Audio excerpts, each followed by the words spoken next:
ஐயமாக்கினாய் ஆக்கினாய் ஹோ ஹோ தெய்வம் உண்மை என்று நான் கொண்ட ஐயம் நீக்கினாய்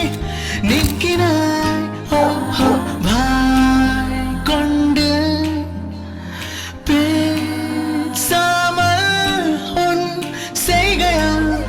நீ பேசினாய்